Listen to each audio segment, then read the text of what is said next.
స్వతంత్ర భారతదేశంలో ఒక ప్రత్యేక రాష్ట్రంగా ఉన్న హైదరాబాద్ రాష్ట్రం కావచ్చు, ఉమ్మడి ఆంధ్రప్రదేశ్ రాష్ట్రం కావచ్చు, ఈనాడు తెలంగాణ రాష్ట్రం కావచ్చు, చాలామంది ముఖ్యమంత్రులుగా బాధ్యతలు నిర్వహించారు. వాళ్ళందరూ కూడా వివిధ సందర్భాలలో రాష్ట్రానికి అవసరమైన చట్టాలను, శాసనాలను చేసుకుంటూ వచ్చారు. గ్రేటర్ హైదరాబాద్ మున్సిపల్ కార్పొరేషన్ నుంచి హైదరాబాద్ మెట్రో డెవలప్మెంట్ అథారిటీ వరకు రకరకాల సందర్భాలలో రకరకాల నిర్ణయాలను సవరించుకుంటూ ఈరోజు ఒక మంచి పరిపాలన అందించే స్థాయికి మనం ఎదిగినాం.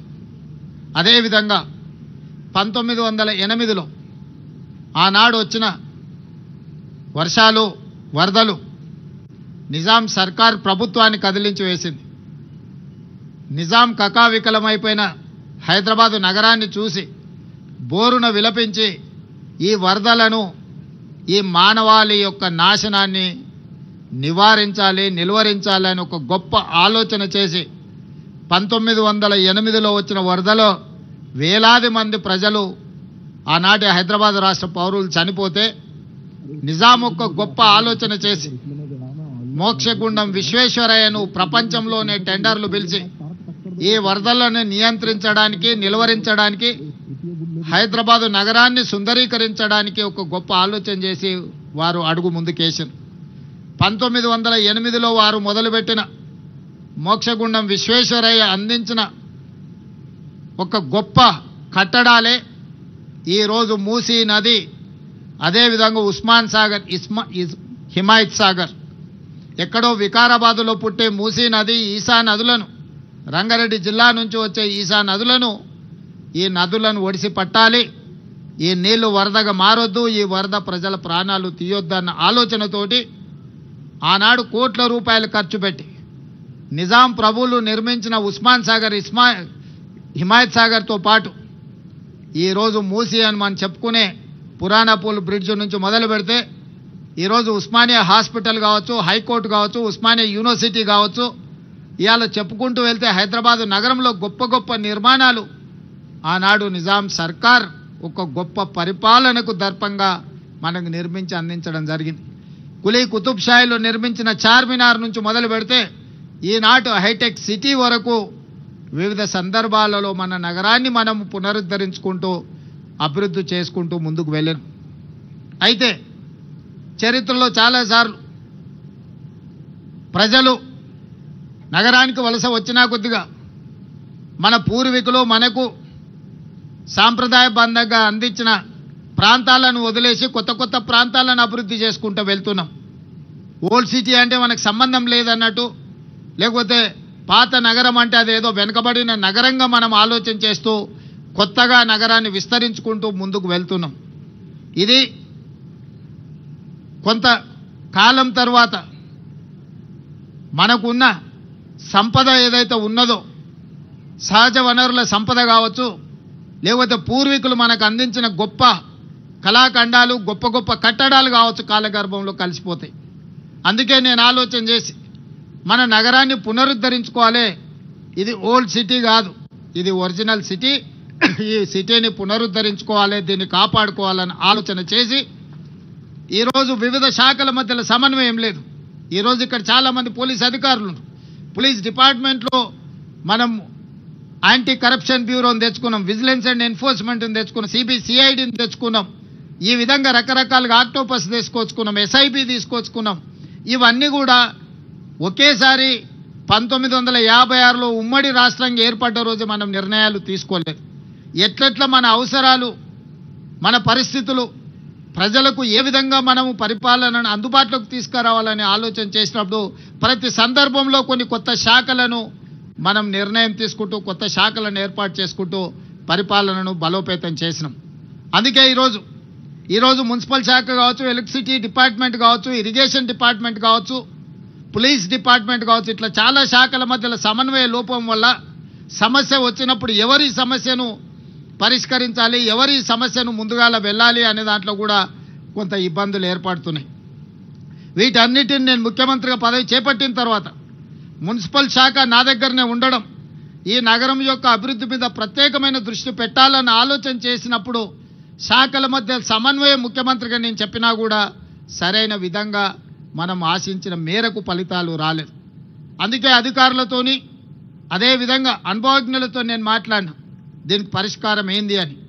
అదేవిధంగా బెంగళూరులో మొన్న జరిగిన సమ్మర్లో 1600-1700 ఫీట్లు బోరేసిన తాగునీళ్ళు లేక గొప్పగా అభివృద్ధి చెందిన బెంగళూరు నగరాన్ని నుంచి పెద్ద పెద్ద సంస్థలు వలసలు పోయే పరిస్థితి వచ్చింది.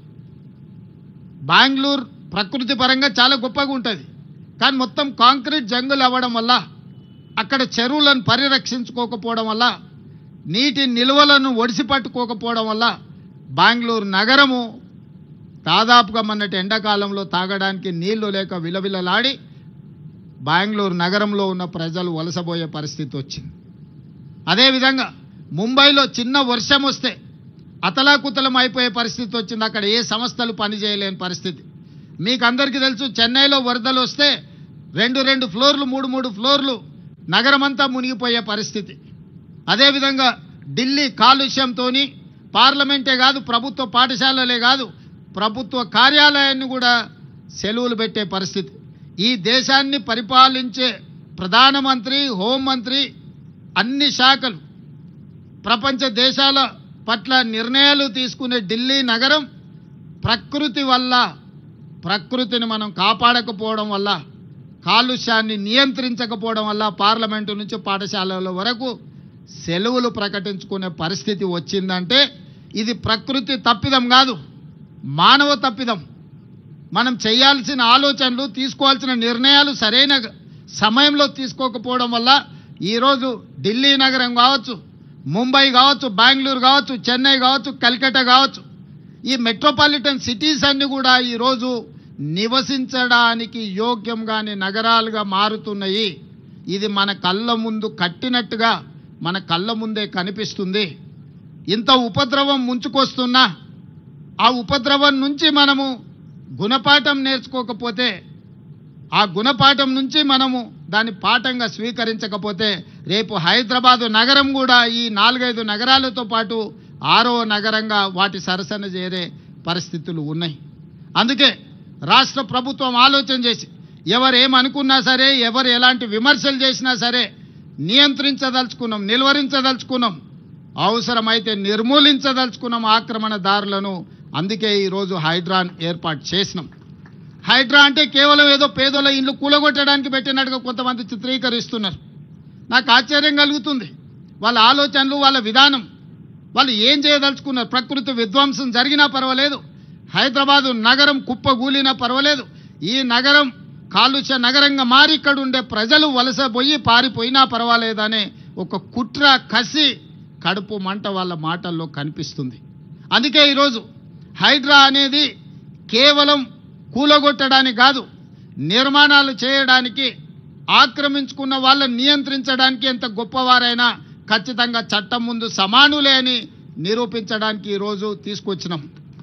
ఈరోజు మీకు అందరికీ తెలుసు, ఇవాళ Hyderabad disaster response and assets protection agency, దీంట్లో డిజాస్టర్ మేనేజ్మెంట్ ఉంది, అసెట్ ప్రొటెక్షన్ ఉంది, ప్రతి ఒక్క పని ఇందులో ఉన్నది. ఈ డిజాస్టర్ మేనేజ్మెంట్లో మనకు అకాల వర్షాలు వచ్చినప్పుడు వరదలు వస్తున్నాయి. చిన్న వర్షం వస్తే హైదరాబాదు నగరం రోడ్ల మీద నీళ్లుండి గంటల కొద్ది ట్రాఫిక్ ఆగిపోతుంది. సామాన్య ప్రజలు ఎంతో ఇబ్బందికి గురవుతున్నారు. ఈ మధ్యకాలంలో వర్షాలు, వరదలు వచ్చినప్పుడు ఇళ్లలకు నీళ్ళు వచ్చి 2 ఫ్లోర్లు నీళ్ళు వచ్చి జీవితకాలం కష్టపడి సంపాదించుకున్న తిను బండారాల నుంచి ఉప్పు, పప్పు, బెల్లం, చింతపండు నుంచి మొదలు పెడితే వాళ్ళు కొనుక్కున్న టీవీలు, సైకిల్ మోటార్లు, లేకపోతే పిల్లల చదువులు, పిల్లల సర్టిఫికెట్లు, కట్టు బట్టలతో సహా నీళ్ళల్లో మునిగిపోయి పేదలకు అన్యాయం జరిగింది.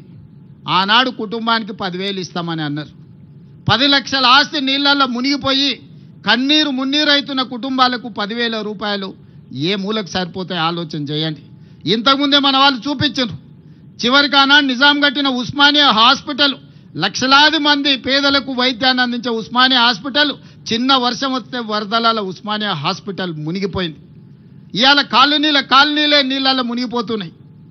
మరి వీటన్నిటి నుంచి ప్రజల్ని కాపాడాల్సిన బాధ్యత ఈ ప్రభుత్వానికి లేదా? ఈరోజు రోడ్ల మీద చిన్న గాలి వస్తే ఆ గాలికి చెట్లన్నీ ఇరిగి రోడ్ల మీద పడుతున్నాయి, కరెంటు స్తంభాలన్నీ ఇరిగిపోయి పడుతున్నాయి, కరెంటు పునరుద్ధరించలేని పరిస్థితి, కాలనీలకు రోజుల కొద్దీ కరెంటు ఇవ్వలేని పరిస్థితి. ఇదే కాదు